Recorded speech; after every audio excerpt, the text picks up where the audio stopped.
but not full-size football, and they're all green and round, and those are breadfruit, which are supposed to be a good substitute for both bread and potato, depending upon how you prepare it. I think it can also be eaten either cold or raw, I'm not sure. Again, the preparation is the problem. And also, from my point of view, I don't know when the damn thing is ripe or ready for anything. We did have one in Barbados, and we used it a bit like a potato, and it wasn't bad, but like most things, they're an acquired taste. The one that I came across in Brazil was called maracuja in Brazil, but actually that's the one that we all know mostly as papaya. Now, papaya is a nice melon, but again, it's a significantly acquired taste. It has a degree of sourness about it. When it's ripe, it's got anything from a pale green outer colour to almost a yellow colour, and when you cut it in half, it's absolutely full, but the inner third of it is a big pack of black seeds, which, as far as I understand, are basically rubbish unless you want to start your own papaya tree. The flesh then, like a normal melon, although it's football shaped as opposed to round, is an orangey flesh out to the skin, which you can cut away like any other melon that we've now got in the UK. But it does have an aftertaste. It's not quite as delectable as a cantaloupe, and neither Sarah nor anyone else that has been with us have really taken to them, but I don't dislike them. I was introduced to them in Brazil, and they became the norm, and I'm not too unhappy with them.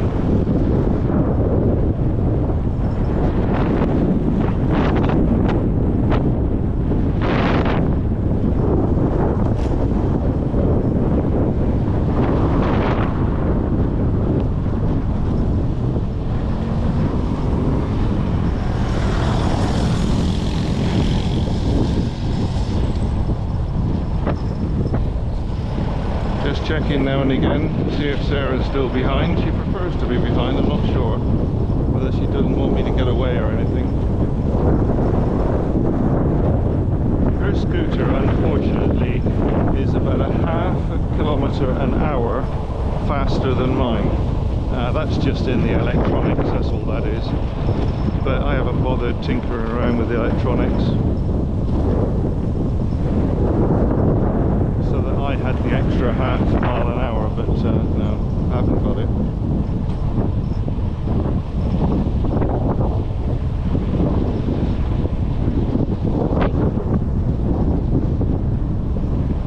I think generally speaking, most of the properties I've seen here, although not to UK standards at all, they are slightly better than those in French Polynesia, especially better than those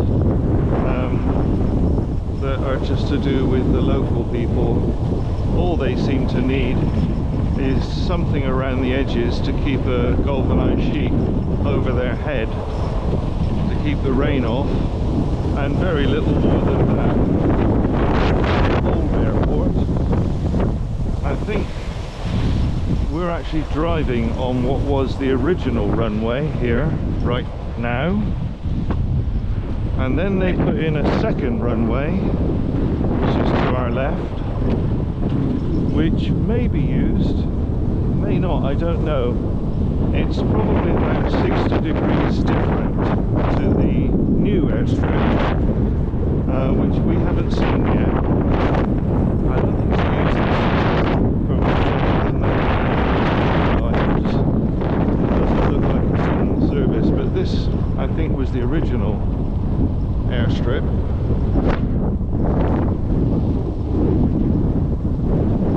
I showed you pictures of the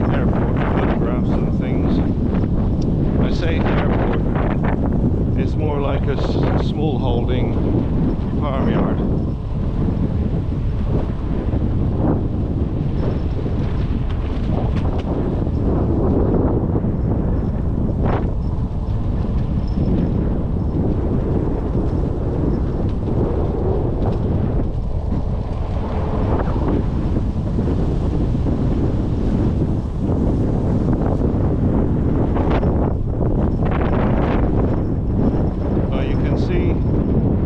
Small holding, or is it a farmyard?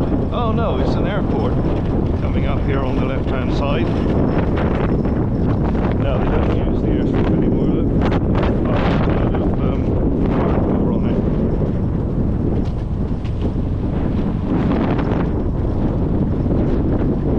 I didn't notice that last time. I will say though, most of the roads are only just tolerable with our scooters. Pretty damn rough. There we go, look. Aitutaki Airport. Council farm back in Ilminster. More buildings and now I don't know how the aircraft get from here to the building. That doesn't show up on my information, so it might be quite a long airstrip.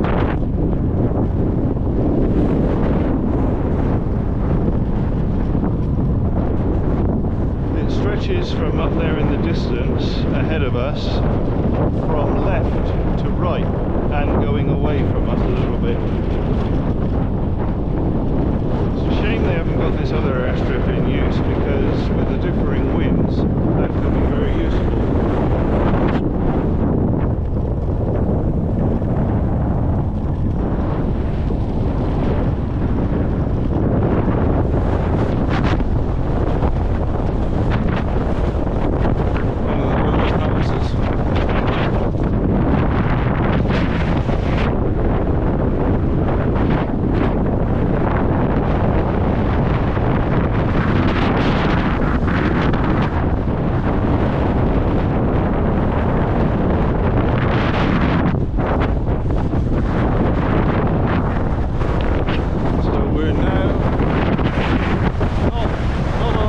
But it wouldn't take a lot for this to be a separate island.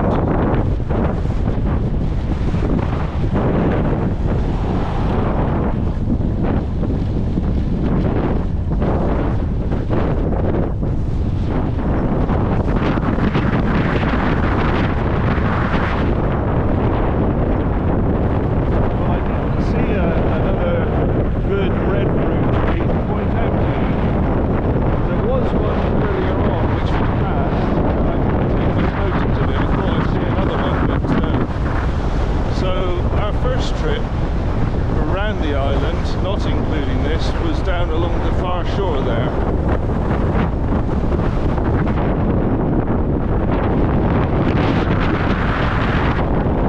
This is certainly the windy side of the island.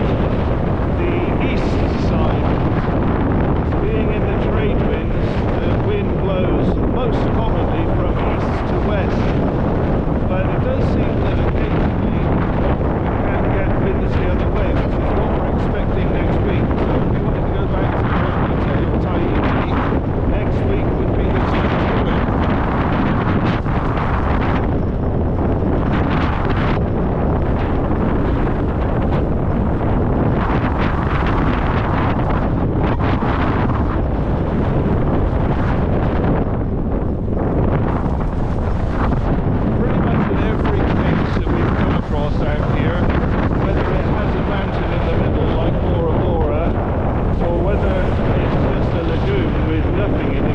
Like most of the Toronto islands, every island starts off from seaward with a reef, and the reef is almost 100% encircling whatever it is, whether it be an island or an atoll. So the first thing you encounter is the reef, which would have stopped most of the explorers from ever getting to these islands, because anchoring outside of the reef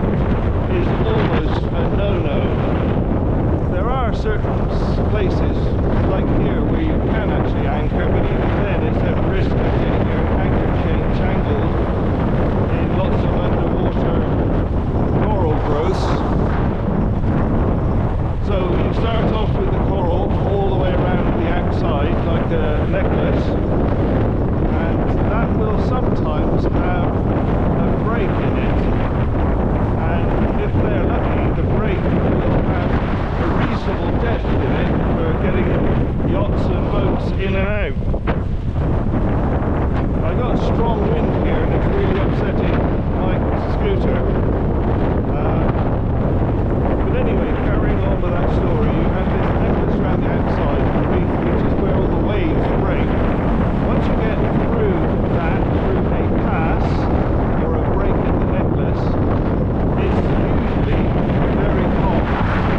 And that's a fantastic bonus for all of these places, because they're surrounded by maybe a half a mile of calm water all the way around.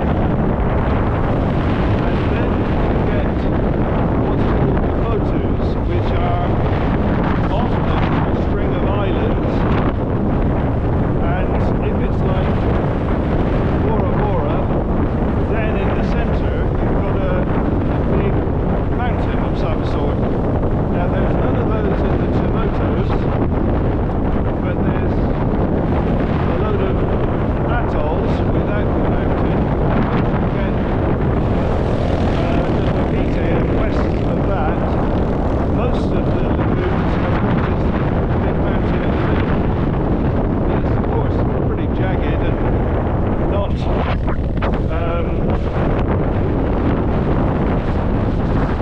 not easy terrain, but it is spectacular, as some of the photographs must have shown.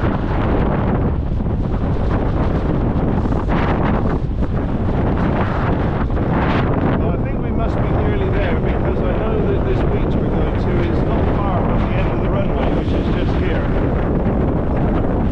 That's a pretty good thing as well, because I'm down to 60% battery, which means I might have to walk the last little bit on the way home later. I can see the right turn coming up, and we're about 200 metres from the beach.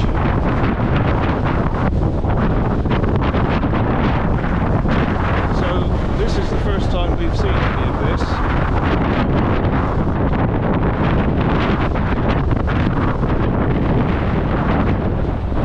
This wind is on the way back, because that will help my battery. And there's the terminal building, and after that we should be in the shade of the lee side of the land. So I think as long as I've got 60% left, we should be okay. The last 10 to 15% of this battery is a little more than walking pace.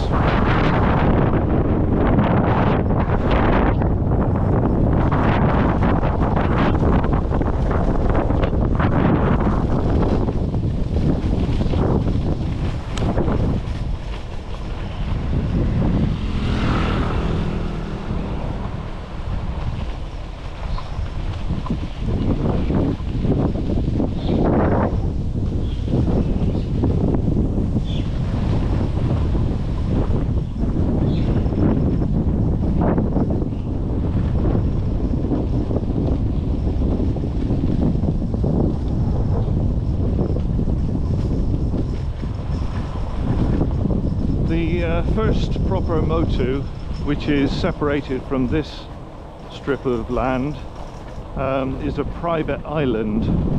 It's a resort. Obviously somebody somewhere has purchased the whole island, but it's basically starts here by the looks of it, and then it carries on across the water to the actual island, which is a motu. Yeah, you can see the water now.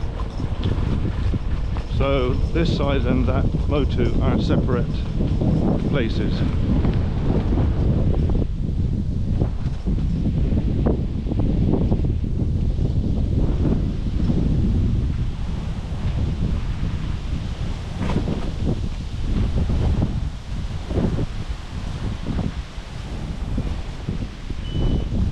I'm down to 60%. How are you? Same. Just 2 dots, is it? Can't remember. Well, we shouldn't have the wind against us. This is not the place to come, Sarah, but I thought the road would go round. Yeah. We're going to have to go back and left to get to it, but I thought this is worth having a look at. Yeah, it's nice, isn't it? Yeah.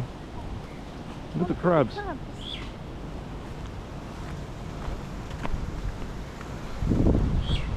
So there's the reef out there that I was talking about. It's not quite so far away here as it is on the other side. Then you've got the motu, which is over there, then you've got the lagoon, which is over there, and then the main island beyond that.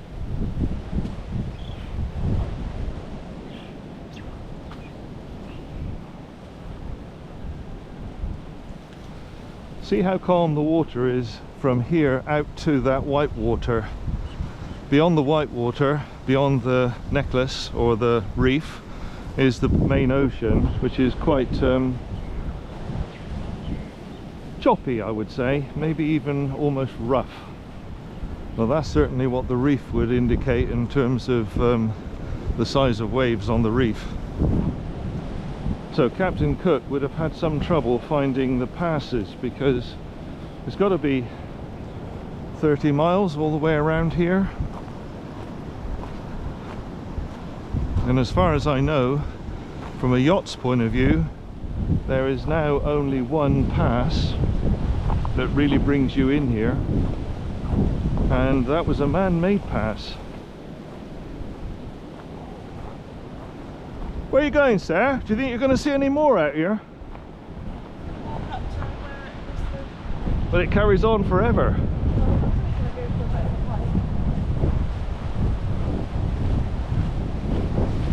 Let me hurry to get back on the scooter. My feet are like tingling.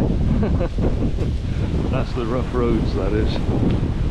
And we've got non-puncturable tyres, because in the first few months of ownership all I was doing was mending bloody punctures.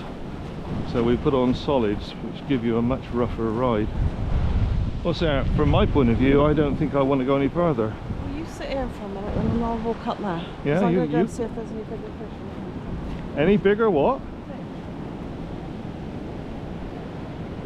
Right, well, I'm going to give you a rest whilst I have a rest.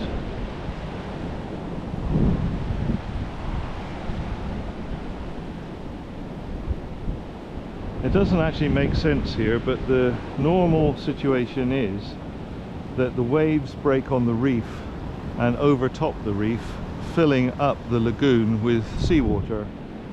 And then in various places the seawater flows outwards, especially through the passes. So you end up with a current going outwards most often through the passes, which varies between nothing and a hell of a lot. And I will tell you that you don't want to be coming in against a hell of a lot. It can get pretty bloody rough. In the UK we always resist what's called wind over water. The wind blowing one way, the water flowing the other way. I've come out through some rough places, and catamarans have stayed behind to see how I fare. And I will say it was pretty rough, and the catamarans behind me waited. So that's not the end of it, though. Some of the passes can be quite wide, maybe as much as half a kilometre. On the other hand, there's two Polynesian islands this side of Bora Bora, Maupiti and Mophilia, and they have, well, I would call them ridiculous passes. Very strong tides, very big waves, very close to you, narrow passes, but nothing is as narrow as the one in here to the Cook Islands, to Aitutaki. That's a man-made pass, so obviously they didn't want to take away any more than they had to because of the work involved in doing it. But it's barely wide enough for a catamaran, and you have to keep your eyes on it quite a lot, not to touch the shallow reef either side. And 5.7 knots against you is the high tide, a high current, and 3 to 3.5 knots is the low current. So you want to be going in not at low water, not because of the depth, but because that's when the current is strongest. So it's better to come in like above half tide when it's slightly weaker, and I suppose for some slightly deeper. Right, I'm going to call that it for the moment.